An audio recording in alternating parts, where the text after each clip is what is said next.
भूत बंगला। गांव के बाहर एक पुरानी और बड़ी इमारत मौजूद थी जिसे सब भूत बंगला कहते थे।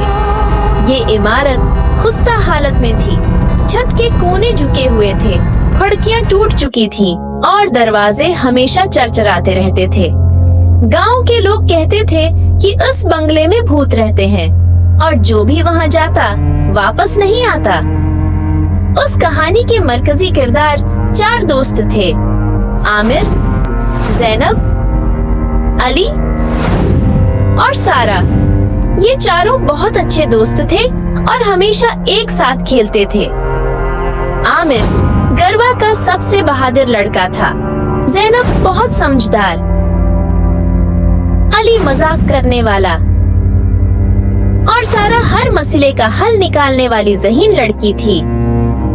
एक दिन ये सब दोस्त भूत बंगले के करीब खेल रहे थे कि अली ने कहा, हमें कभी उस बंगले के अंदर जाकर देखना चाहिए कि वहाँ क्या है। आखिर ये भूत बंगला है या सिर्फ एक अफवाह? ज़ैनब ने थोड़ा डरते हुए कहा, लेकिन लोग कहते हैं कि वहाँ जाना खतरनाक है। आमिर ने अली का साथ देते हुए कहा, हमें अपने डर को हिराना चाहिए। अगर हम सब साथ जाएंगे तो कुछ नहीं होगा। ये चारों दोस्त अगली रात बंगले जाने का फैसला करते हैं। सबने अपने साथ एक टार्च, पानी की बोतल और ज़ैनब की तजवीज पर एक छोटा कंपास ले लिया ताकि रास्ता न भूलें। रात को जब पूरा गांव सो रहा था, ये चारों चुपके से अपने घरों से निकले और भूत बंगले की तरफ रवाना हुए। वहां पहुंचते ही ज़ैनब ने दब्बे दब्बे अल्फाज में कहा, यहाँ वाकई बहुत डरावना लग रहा है। बंगले के अंदर कदम रखते ही चरचराते दरवाजे की आवाज ने सबको एक लम्हे के लिए खौफजदा कर दिया। लेकिन आमिर ने हिम्मत करते हुए कहा, डरने की जरूरत नहीं, हम सब साथ हैं। बंगले के अंदर माहौल अजीब सा था, हर तरफ धूल और मकड़ियों के जाले थे। अचानक उन्हें एक कमरे से हल्की हल्की आवाजें सुनाई दे। ज़ैनब ने जल्दी से कहा, शायद ये आवाजें भूत की हैं। लेकिन आमिर ने हिम्मत दिखाते हुए आवाज का ताक़ुब करने का फैसला किया। जब वो कमरे के करीब पहुँचे तो दरवाजा खुद ब खुद खुल गया। अंदर एक पुराना संदूक था और आवाज इसी संदूक से आ रही थी। अली ने मजाक में कहा, लगता है भूत इस संदूक में छिपकर हमारी बातें सुन रहा है। आमिर ने हिम्मत करके संदूक खोला तो अंदर एक रेडियो निकला जो खुद ब खुद चल रहा था।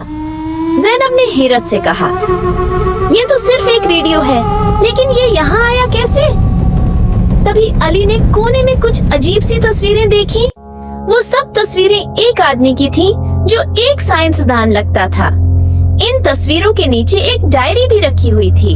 सारा ने डायरी पढ़ना शुरू की तो पता चला कि ये बंगला एक साइंसदान का था जो यहाँ तजर्बे करता था।